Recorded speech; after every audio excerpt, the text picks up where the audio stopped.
So we've got a change of topic, a change of focus today. We've done the African contribution, and we're now going to start looking at, at the indigenous dimension. Okay. We need to be careful with this term indigenous. In English, indigenous is fine for, you've got the Americans, you've got the British, you've got the Latin Americans, they all make a fuss over their particular term. So, in America, you talk about the Native Americans, don't you? The indigenous population. In the UK, we would talk about the indigenous population, the ethnic groups that were there before the Spanish got there. But the Latin Americans don't like the direct equivalent of indigenous. The word indigena. So be careful. If you talk to Latin American, you talk about indigena, they may regard that as being slightly pejorative. And the reason for that, it's nothing to do with the fact that indigenous is somehow offensive in any way. It's just for historical reasons, because there was a kind of in the 60s there was a tradition of novels called the novela indigenista, and they talked about the so-called cuestión indigenista or indigena, and that was kind of like novels and discussion about the kind of Native American topic, but from a kind of European perspective. The perspective of the criollos, the white Europeans. So, for that reason, indigena in Latin America may have a slightly pejorative connotation. So if you go on you're abroad to Latin America, probably steer clear of, certainly if you're talking to an indigenous person, don't use the word indigena. I think in Latin America they may prefer the word Amerindian. But there, if you use that word in Anglo-Saxon contexts, they don't like the use of the word Indian to talk about Native Americans. So you're kind of stuck, really. My advice is, in the UK, indigenous is completely fine, and probably America too. In America, talk about Native Americans, because that applies not just to North American Native Americans, but also to Latin American Native Americans. Hi. And if you're talking to Latin Americans, probably go for Amerindio. Yeah? So there's a possible way of navigating through that terminological minefield. But I will talk about indigenous, because that's completely fine, in the UK. I didn't realise that indigena was potentially problematic until I was speaking to un indígena, and he said, "Oh yeah, don't use that word. It reminds us of the novela indigenista," and he suggested using Amerindio. Yeah, Amerindian. But again, that may be slightly problematic in an Anglo-Saxon context because of the idea of Indian. Yeah. So for Anglo-Saxon contexts, use indigena, and if you're in Latin America, I would possibly, I would say experiment with Amerindio. Yeah.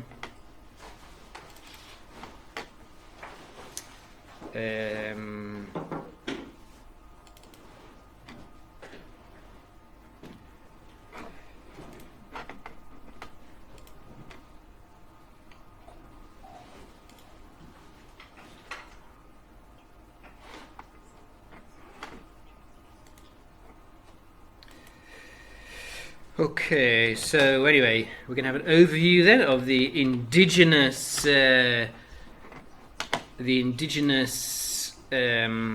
dimension.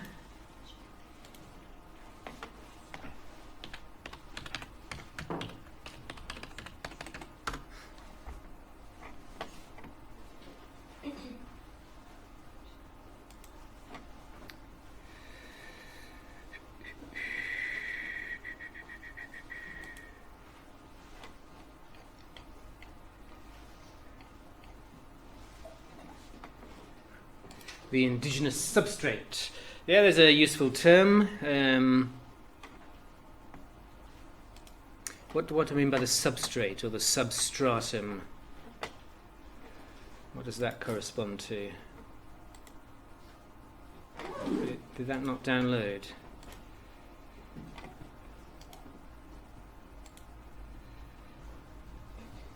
Anybody come across this term? The linguistic substrate, linguistic substratum. You can probably envisage what it means, no?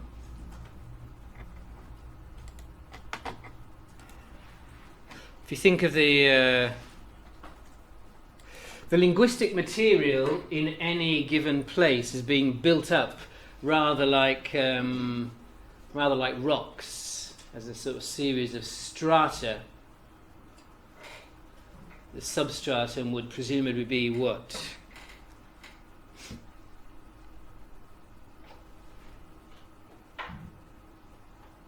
Well, you know, what was there before the language you're interested in got there.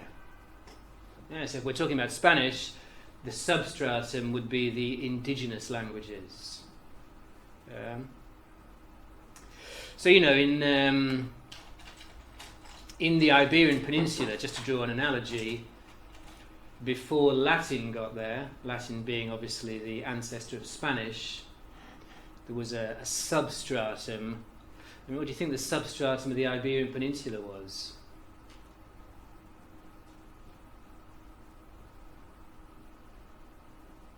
Probably a mixture of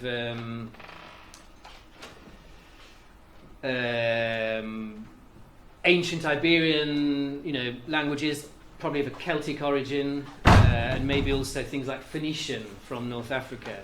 So you've probably got a very kind of varied substratum in the Iberian Peninsula. In England, I suppose the substratum before Anglo-Saxon got here. Well, you should know, presumably, because I keep looking at you because I know you're doing linguistics. But what would be the substratum? Presumably some sort of Celtic, ancient Celtic languages. Ancient, what was it? Old Britain, Old English. Well, Old English would be the Anglo-Saxon, wouldn't it? But before that, some sort of Celtic-ish. Well, Celtic-ish, right? Yeah, Celtic. Some form of Celtic language. What were you going to say at the back? I was going to say it comes from the Iceni tribe, is where original English Celtic comes from. Right. Yeah. So, I mean, whatever language the ancient Britons spoke before the Romans got here, and then the Anglo-Saxons. But anyway, you get the idea of substratum. Yeah. So the substratum then is the what was there before the Spanish got there in this particular case. So we're looking at a whole spectrum of indigenous languages. There's a massive, massive variety. I think there's some incredibly large number of different families of languages spoken in what is now Latin America. Certainly before the Spanish got there. Quite a few of these families survive. But there's a very varied linguistic map, as it were, covering the Americas before the Spanish got there. So this is what we talk about when we talk about the indigenous substrate, or substratum. Substrate and substratum, it's the same thing. Substratum obviously is just the kind of the Latin form, and substrate would be the anglicised form. And yes, you too, I was just saying a warning about this term indigenous. It's the natural word in Anglo-Saxon context, but if you're in Latin America, I think the Latin Americans don't like the use of the word indigenous. It evokes this novel from the 1960s known as the novela indigenista, which was sort of seeing indigenous issues from a very kind of Europeanized perspective. Yeah, so I think they prefer Amerindio. Yeah, Amerindio, but I think Amerindian in English is not particularly to be encouraged. So indigenous would be your Anglo-Saxon word. Anyway, within this whole nexus of issues then, just a couple of ideas to kick around before we get started. First of all, obviously bilingualism. And we're not really talking about the bilingualism that we would think of in our, kind of European societies, where you might say, oh, my children are bilingual, because their mum is French or whatever. I mean, we're talking here about kind of the society at large as kind of being generally bilingual. Yeah, so sort of societal bilingualism. Obviously that situation arose because the Spaniards came with their language, Spanish, and the indigenous population did not speak Spanish as their mother tongue, so you had enforced bilingualism. And that's endured really for the duration of the Spanish presence in Latin America.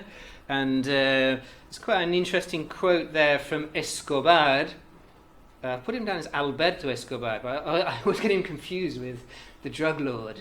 Now, is Alberto actually the drug lord? Pablo. Yes, right. So Alberto is the linguist. Not to be confused. Anyway, he sort of gives there how he defines this kind of more radical form of bilingualism: el contacto de grupos étnicos que coexisten y compiten en un régimen en el cual involuntariamente, so by obligation, se deviene bilingüe para sobrevivir. So it's a survival strategy. Interesting use, by the way, of this word deviene.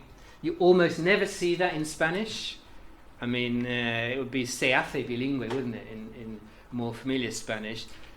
Devenir is, as far as I can see, a Gallicism, isn't it? Devenir is French for to become. So I wouldn't recommend using deviene for becomes. I mean, maybe it's possible. In Latin American Spanish, you do find quite a few Gallicisms. So when I say a Gallicism, I mean something coming from French, or borrowing from French. So if you're wondering about se deviene, it is strange. But anyway, that's just that's not relevant to the point. The point is it's this idea of enforced survival level bilingualism.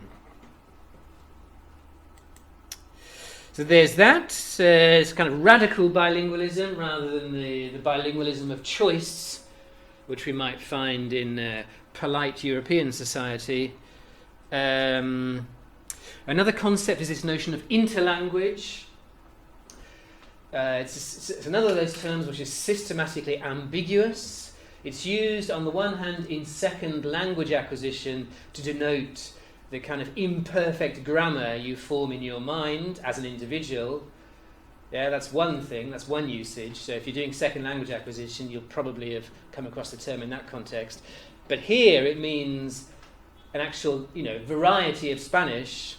So it's not just in the mind of a specific individual, it's a variety, and it's a variety of, if you like, imperfect Spanish, formed in a bilingual context. Yeah, and when I say, well, obviously that's interlanguage Spanish, but you can have an interlanguage in respect of any language.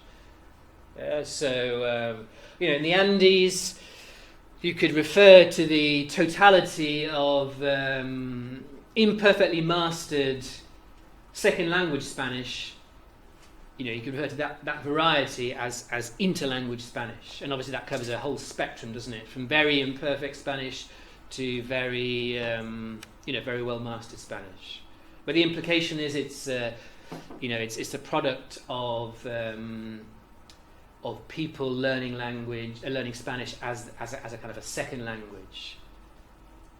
So it's interesting to think what's the difference between a pidgin and an interlanguage. Because a pidgin is also, pidgin Spanish is also imperfect Spanish, isn't it?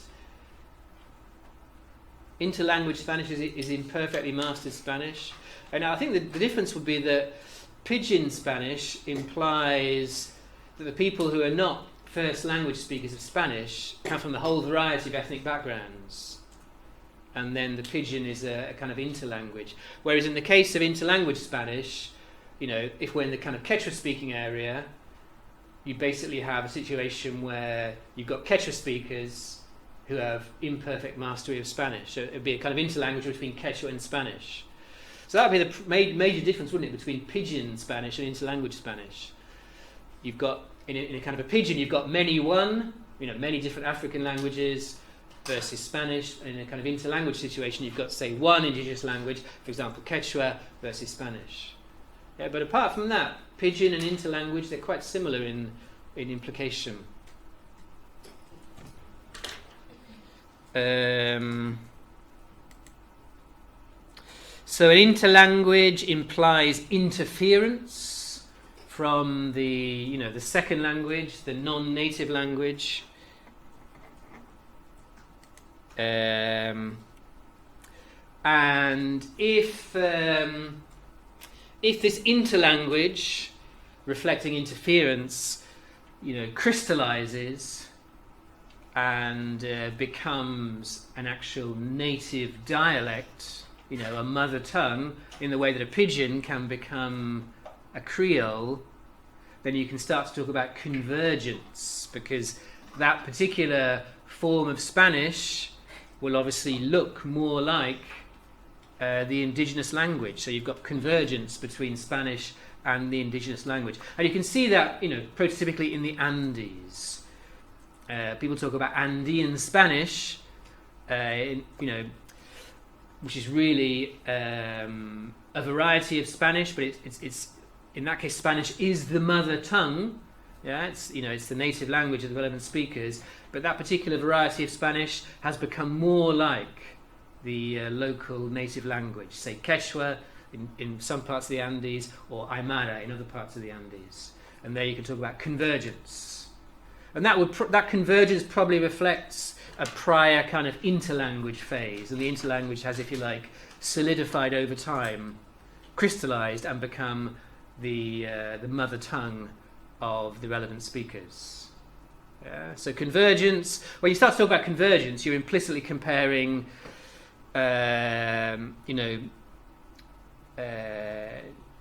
first language Spanish with the relevant indigenous language. Yeah? Because obviously you're going to get convergence, aren't you, in an interlanguage situation?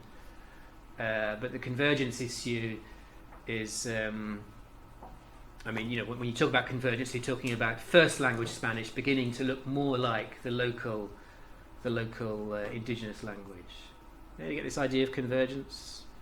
So convergence would occur over many years. It wouldn't happen overnight. So to begin with, you'd get interference and interlanguage, and over time you may well get convergence between the local Spanish and the local indigenous language.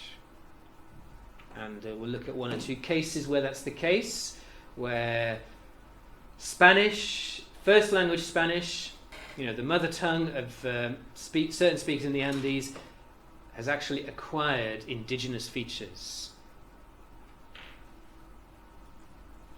Are there any examples of convergence that you know of in European languages, between one language and some pre-existing language? Flemish? Yeah, probably in the sort of French and Flemish kind of case. I'm sure monolingual French has picked up certain Flemish features and vice versa, one would imagine. That's a good case, isn't it? Those, yeah, and probably too in Switzerland, German and French and so on. Yeah.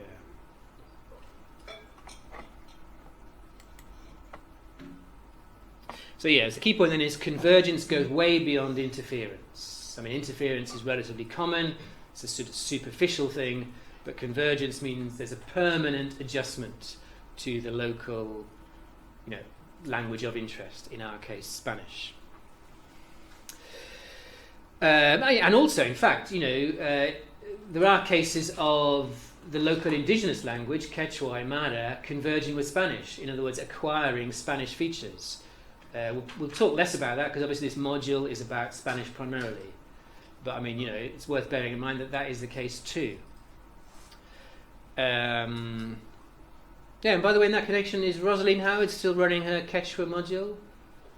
No, it's a shame, because she used to teach Quechua. It was always quite good for this module because, she's a real expert on Quechua. So it was quite good, to have some sort of direct expertise on the Quechua language. Did you do it when you were in your stage 2 by any chance? No. Maybe it wasn't running then either. Was it running then, or? We were level B Oh, you were level B, so you couldn't have done it anyway, right? Yeah, so you'd be doing it now anyway, wouldn't you? Of course, yes. Of course. Of course. I suppose the drawback to that module is it's not very useful for actually learning Spanish, is it? Learning Quechua, but it was a useful piece of knowledge about a language which is quite important in the Spanish-speaking world. Anyway, the principal extant or existing or surviving indigenous languages. So out of the very many that previously existed, I suppose many of them still survive, but in very small pockets. The principal, the big surviving languages are rather small in number. And and in many cases you're talking more about families rather than actual individual languages. So they're shown here on this map. Blue is Quechua, obviously the Andean language par excellence. This kind of pinky one is Aymara, often spelled with a Y. Guarani, yellow, associated with Paraguay. Yeah, you often see in, if you watch the World Cup on Spanish TV or Latin American TV, they often refer to the Paraguay team as Los Guaranis, which always strikes me as quite charming. Nahuatl, associated with Mexico. The Maya languages associated with southern Mexico. What's that peninsula called there? It's not Cancun. Cancun's a place in that peninsula. What is it? The Yucatan Peninsula. The Yucatan. Yeah. Any been on holiday to? Not the Yucatan. Well, what's the place I just mentioned? Which one? Cancun. Yeah, anybody? You've been to Cancun? Yeah. That's a prototypical destination in the Yucatan. And then Mapuche down here in Chile. These give you the kind of the places they're associated with now, but when I talk about each of these individually, you'll see that they've got a slightly wider distribution than that. And the main ones which are relevant to Spanish would be Quechua, Aymara, Guarani, and possibly also Nahuatl. Yeah, that TL I think is a sort of affricate type of sound. Possibly a bit like anybody from Wales? No? Well, the Claim Peninsula, double L. Is that pronounced possibly as an affricate too? Does anybody know? Double L? Claim? I don't know. It's possibly a similar sound or the same kind of sound. So that TL is a kind of affricate type of sound.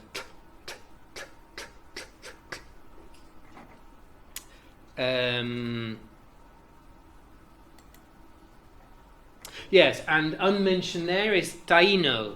Anybody know about Taino? Extinct now. Taino is the language, or was the language, of the Caribbean. But here we have yet another example of an indigenous group ceasing to exist after the Spanish arrived. So the Taino language no longer exists. Although Taino DNA, Taino sort of biology, if you like, exists. A lot of people from Puerto Rico, for example, apparently have Taino DNA in them. So what I mean is the actual, as I say, there is a Taino descendancy. Yeah. You might say, how do they know that about Puerto Rico? Well, the reason is someone looked at the DNA in an ancient Taino tooth and discovered it was replicated. A lot of that DNA was replicated in Puerto Ricans. So I think certainly in the Caribbean islands, there's a the population represents a continuation of the old Tainos, but the language itself and the ethnic group, if you like, has disappeared. But they were. They were the group that were the primary inhabitants of the Caribbean, when the Spanish got there. So you've got the Taínos Occidentales over here in Cuba, the Taínos Orientales, the eastern ones in the Lesser Antilles, and the Taínos Clásicos in the all-important island of Hispaniola.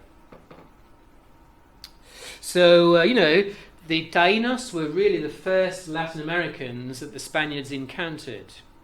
And for that reason, there are a very large number of Taíno borrowings into Spanish. And from there, they found their way into many European languages. Some very familiar words to us are ultimately of Taíno origin. Anybody want to hazard a guess as to one of those? Well, here's a selection. Huracán, obviously hurricane. Yeah, that's the Caribbean word for a big, big tropical storm. Yeah, each region of the world has its own word, doesn't it?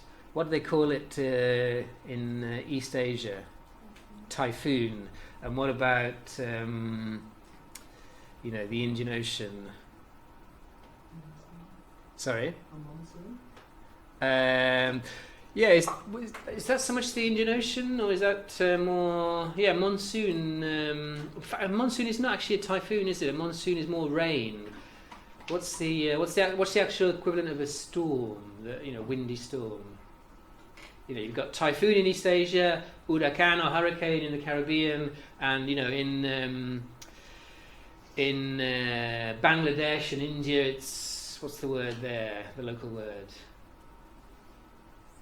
Cyclone, that's right, cyclone. So they're all just three different words for the same phenomenon, but our Caribbean word, hurricane, comes from Taíno huracán. Well, Spanish huracán comes from Taíno. Canoa, yeah, canoe, that comes from Taíno ultimately. Hamaca, hammock, that was the Taínos who brought that to the Spaniards' attention. Caribe, even the word for the Caribbean, Caribe, that's the Taíno word for another ethnic group known as the Caribs, who also inhabited the Caribbean, but they were not as extensive as the Taíno, and also their presence was relatively recent. The Caribs are associated more with mainland South America, and some of them had migrated to the Caribbean a few decades before the arrival of Columbus. So the Caribs are not such an important Caribbean people. For some reason, the name for them is the name the Spaniards applied to the that particular area, the sea. Well, the Caribbean Sea, the Caribe, the area in general. And as part of that, cannibal, cannibal. Because the Caribs were regarded as extremely fearsome, even man-eaters. So the Spaniards called them caribales, and somehow or other caribal became cannibal. So that's where cannibal comes. Cannibal just means Caribbean, basically, where Caribbean means is represented by this savage tribe, the Caribs. Patata is actually from the Caribbean. Yeah, we're taught in England, aren't we, that Sir Walter Raleigh brought the potato back to, was it Queen Elizabeth? Is that the story? Well, whatever Sir Walter Raleigh did, he must have got the potato off the Spaniards, because the Spaniards were the first people to come across the potato, because it's a Taíno word, patata. And cacique. Yeah, cacique is a Spanish word. You might have come across cacique. Anybody come across cacique? It's very common in Mexico. It means, nowadays, it means a local political boss.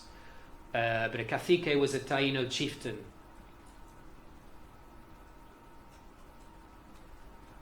So when you've got in Mexico, you've got all these provincial political bosses who are sort of juiced in with the local drugs cartel. That would be a cacique. Traditionally they'd be all over the place in Latin America, caciques. local political bosses, strongmen, as it were. So there's Taino. It's extinct, but it's probably one of the languages which has contributed most in terms of vocabulary to the Spanish language because of the pattern of settlement. The Spaniards, obviously, their first encounter was with the Taínos. Now we come on to Quechua. Quechua is the most famous, probably, of all the Amerindian languages. I'm sure you've all heard of Quechua. Who hasn't heard of Quechua? So you've all heard of Quechua. Good. Quechua. There's the, I suppose, the current distribution. Area 1 in red is well, it's now regarded as the central Quechua area. So that's like the Quechua homeland, if you like. And then the blue areas are peripheral varieties. So you've got, I think 2A is the sort of the light blue is obviously quite close to the central area, but you've got 2B up in the kind of Ecuador area. Yeah, that's that variety of Quechua is referred to typically as Quichua locally, or Runashimi. Runashimi is it's a Quechua word, and it just means the common language. And in fact, the word Quechua is not used by Quechua speakers to describe Quechua. It's a word which the Spanish cooked up to describe the language. The normal word is just Runashimi, meaning common language. But the Ecuadorian varieties are more commonly referred to by everybody as either Quichua or Runashimi. And then you've got southern Quechua down here in southern Peru and going into Bolivia and even parts of northwestern Argentina. And basically these varieties of Quechua are probably not even mutually intelligible. So someone speaking southern Quechua may not be able to communicate directly with someone speaking Runashimi. So Quechua is really a kind of a variety of languages. Although having said that, I mean, its primary purpose originally was as a lingua franca. So at some point there must have been mutual intelligibility. But I think nowadays there's been a degree of divergence.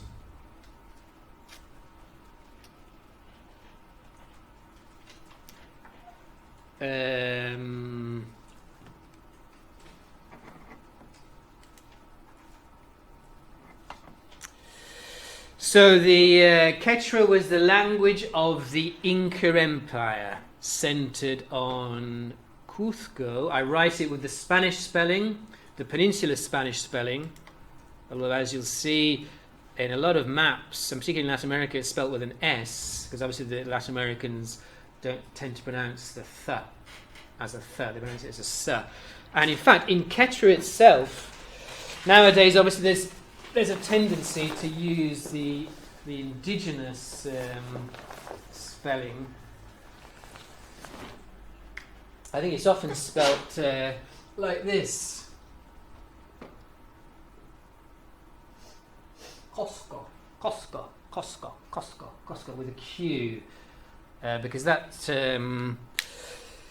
C. Sorry, can you see that? Yeah, Qosqo. Yeah, the O and the U, by the way, we'll see that I think in Quechua and Aymara there's really only 3 vowel phonemes. So the kind of Spanish distinction between O and U doesn't really exist.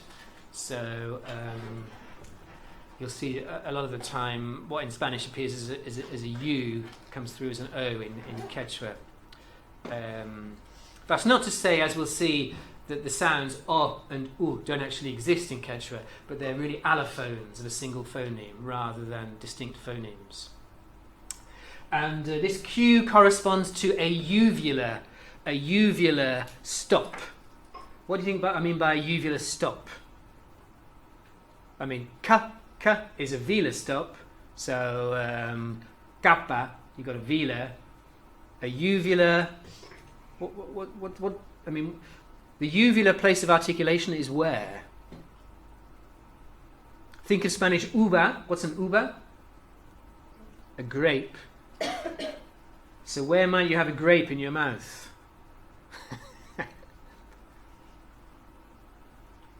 Well, get your mobile phone out, put it on selfie mode, open your mouth wide, and look for a grape or a hanging thing. There's your uvulum or your grape. Huh? You don't have to do that now. But if you do that, you'll see there is a kind of grape-like thing. You must have seen it when you're cleaning your teeth or whatever. You open your mouth wide and there's a kind of a little thing hanging at the back of the mouth. No, anybody seen that? Yeah, that's your uvulum. Behind the velum. So uvula is like velar, but it's just further back. So ka, ka, ka, ka.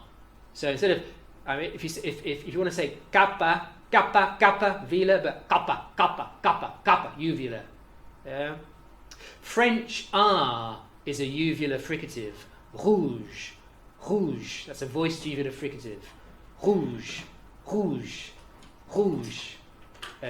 Spanish ch in Castile is quite often retracted to the uvular position. So, you know, baja, baja, baja. You know, you get these kind of very deep sort of Spanish pronunciations of ha, ha, ha. That's a uvular articulation. Ha, ha, baja.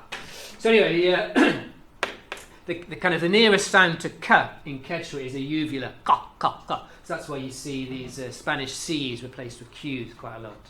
So you typically see Cusco, what I call Cusco, actually spelled Costco, if you use a kind of a Quechua style spelling. So there is a Cusco or Costco, whatever you want to call it, down there in southern Peru. And that was the capital of the Inca Empire.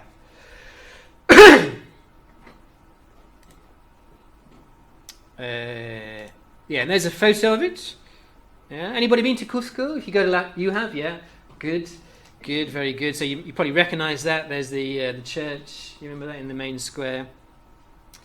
And there's the Andes behind it. You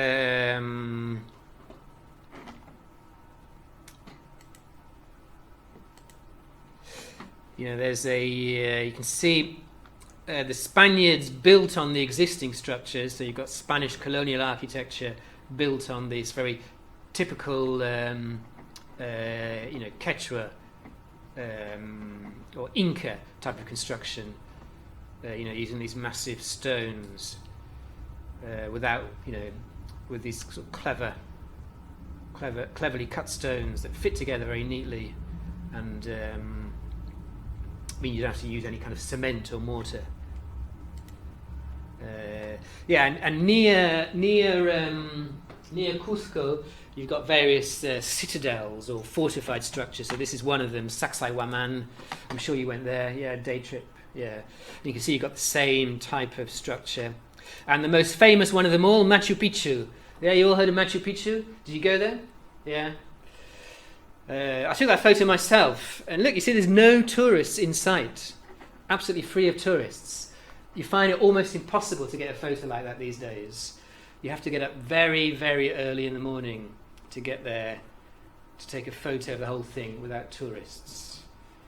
But it's I think it was the no one quite knows what it was for, but I think it's regarded as the summer palace for one of the Incas. I mean, the Inca himself was the ruler of the Inca Empire. So for one of the Inca emperors, but it's set in a very spectacular setting, high up in the cloud forest. So obviously, if you do go to Peru, it's an absolute must for visiting.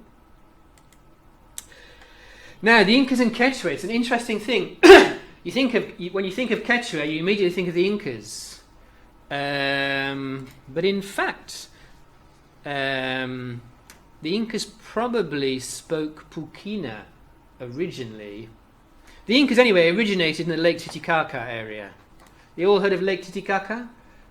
You must have looked at it in GCSE geography. It's very big lake, extremely high. I think it's the highest lake of its category in the world. The highest, what is it? The highest freshwater lake, or the highest big lake, or the highest something or other lake. Down there in southern Peru, but on the border with Bolivia. Very kind of hostile. I mean, not hostile, but very sort of extreme kind of climate. Bitterly cold at night, but extremely bright sunshine during the day. So the Incas probably originated in the Lake Titicaca area, and they probably spoke Puquina. So Puquina is probably the ancestral language of the Incas. It's now extinct, so no one really knows what it was like. But the thing is, the Spaniards, they always say, the Spanish chroniclers from the time of the conquest, they always say that the Incas, okay, they spoke Quechua, but when the Incas wanted to talk amongst themselves in private, they spoke a kind of a secret language that the Spaniards couldn't understand. The Spaniards learnt Quechua, but the Incas could always talk amongst themselves using what the Spanish referred to as a secret language. And people have hypothesized that was Puquina. So the Incas themselves, you've got to remember, the Incas were the aristocracy within the Inca Empire. Yeah? So the Inca Empire comprised a lot of ethnic groups, all speaking Quechua as a kind of lingua franca, and the Incas obviously encouraged that because it was useful for administrative purposes. But the Inca themselves, their language, their ancestral language, probably was not Quechua. Anyway, they migrated to Cuzco in about the 12th century. So again, Cuzco is not the ancestral Inca homeland. The ancestral homeland is probably Lake Titicaca. And even more strikingly, Cuzco originally was an Aymara-speaking area. And even the name, Cusco, is probably an Aymara word.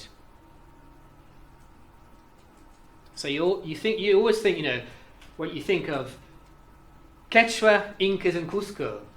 But in fact, they're not, the relation between them is not as solid as one supposes.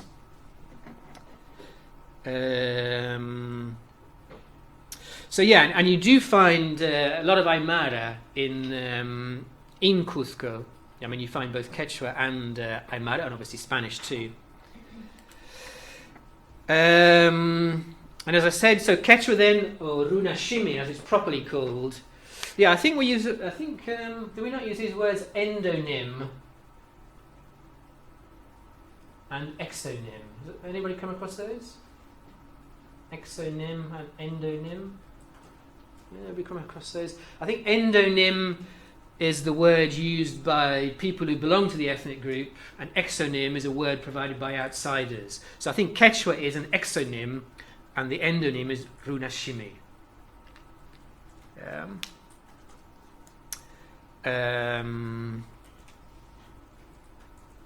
So Quechua, the Spaniards cooked up this word Quechua.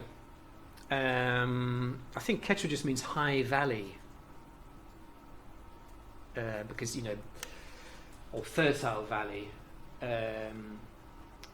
because a lot of the empire is centered on fertile valleys.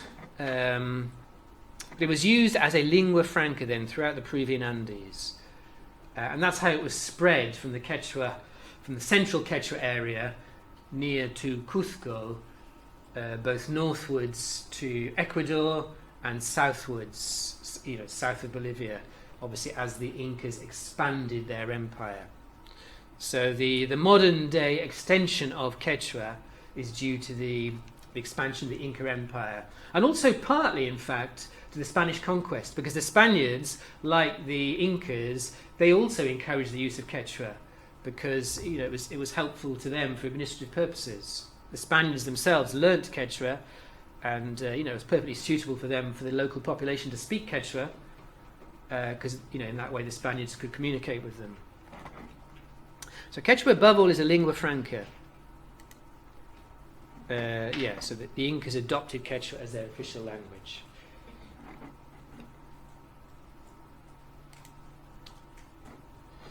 Sorry here. clicked on next slide. Yeah, so moving on to Aymara then. Aymara. Aymara is spoken in the language in the Andes. It's the after Quechua, it's the biggest language in the Andes, and it was a big language at the time of the Spanish conquest, and the Spaniards really also learnt Aymara. I think it's more associated with southern Peru and Bolivia. I mean, yeah, there you are. There's the Aymara speaking area. You see southern Peru going into Bolivia. There's Lake Titicaca. There's Puno on the shores of Lake Titicaca. And if you go to Peru, you may well take... Did you go to Puno? I went to Copacabana in Bolivia, so I saw it from the other side. You saw it from the other side, yeah. I mean, you didn't really miss anything. I always thought... That's what I can say, so I can just skip. Puno's a bit of a dump. I'll show you a picture of it in a second. But, it's the kind of natural place to stop off if you want to go to Lake Titicaca on the Peruvian side.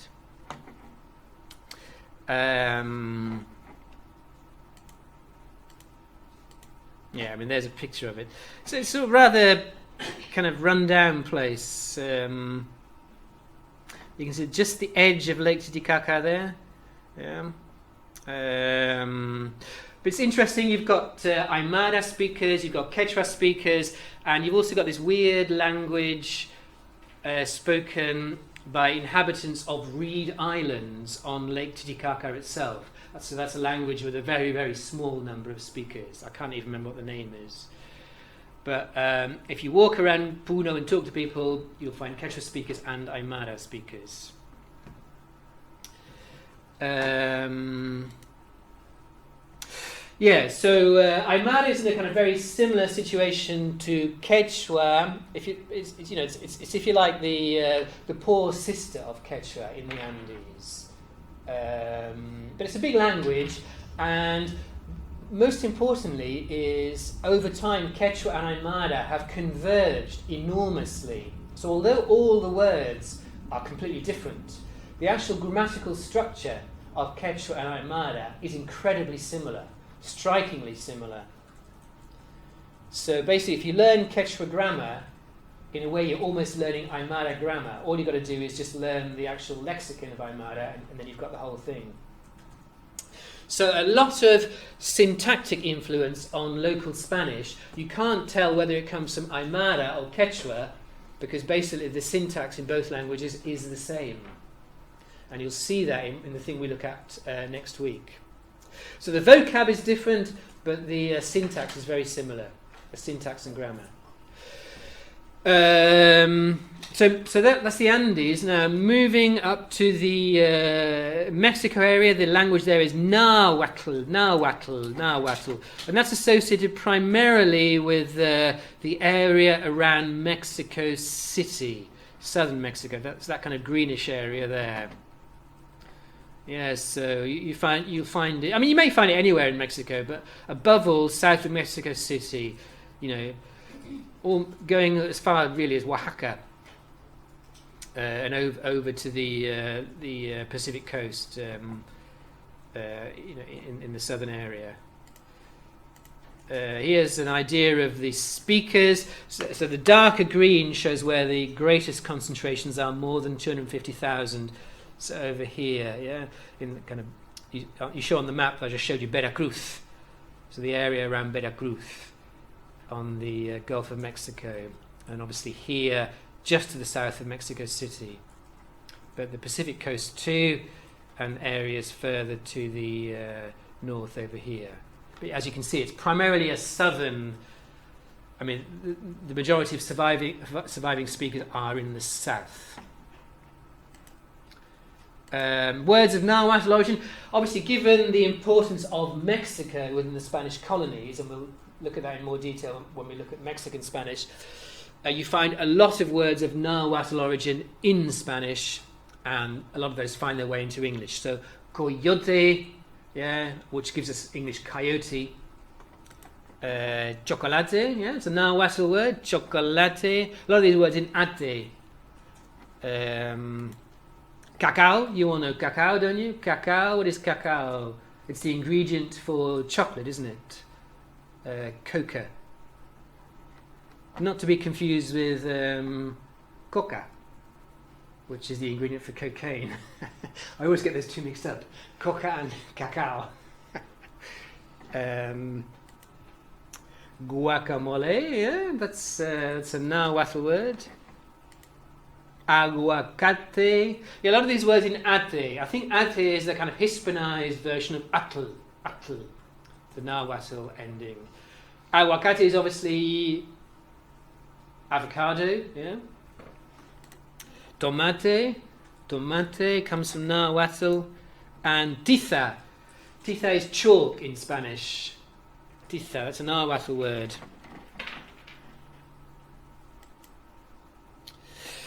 Moving on then quickly, I'm conscious that it's 6 or 7 minutes to... So the Mayan languages. Now the Mayan languages have... we're now getting into languages which have not had a huge influence on Spanish. Any Maya influence is probably quite localized. But it's worth mentioning them. Yeah. This is quite useful because that is a very impressive Maya temple.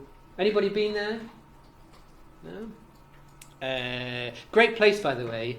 These trees there. There's a kind of there's some pools in there, like running water, from a river, and you can swim in there and everything. It's a great place.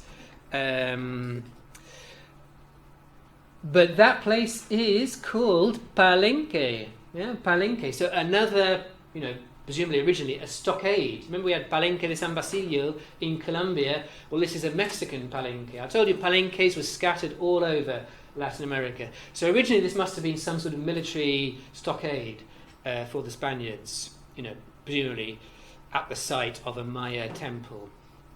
But that's a great Maya temple to visit. It's a really well preserved one. Palenque. So if you go to Mexico, I would recommend Palenque as a visit. Now their distribution is this kind of area here, the Yucatan Peninsula, but also I suppose going into Central America. Yeah, so the Maya area is shown here in green. Oh yeah, by the way, Chichen Itza is another important Maya temple. Chichen Itza up here. So you do find there's a smattering of Maya influence, but really the Maya languages, the languages which were important for the Spaniards were Nahuatl and Quechua, and possibly Aymara to a certain extent.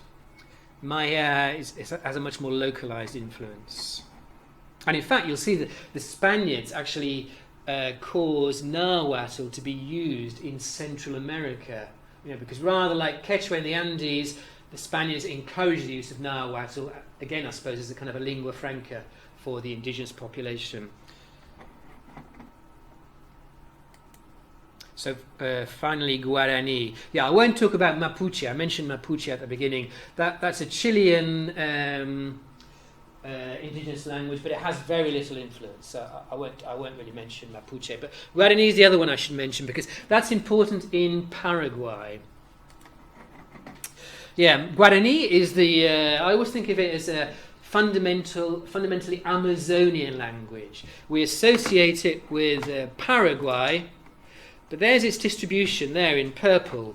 There you see. So you find Guarani throughout the Amazon basin, as far north, in fact, as really, and as far west as the kind of jungle areas of Peru. Yeah, I remember being near Iquitos in the Amazonian part of Peru. That's way up over here, and encountering a Maya speaker. So you do get Maya speakers all over the Amazon basin, but it's associated nowadays prototypically with the area down here, the Paraguay area. So here, sorry, did I say purple? I meant blue. Sorry, the blue is the Maya, the Guarani. Sorry, blue. So here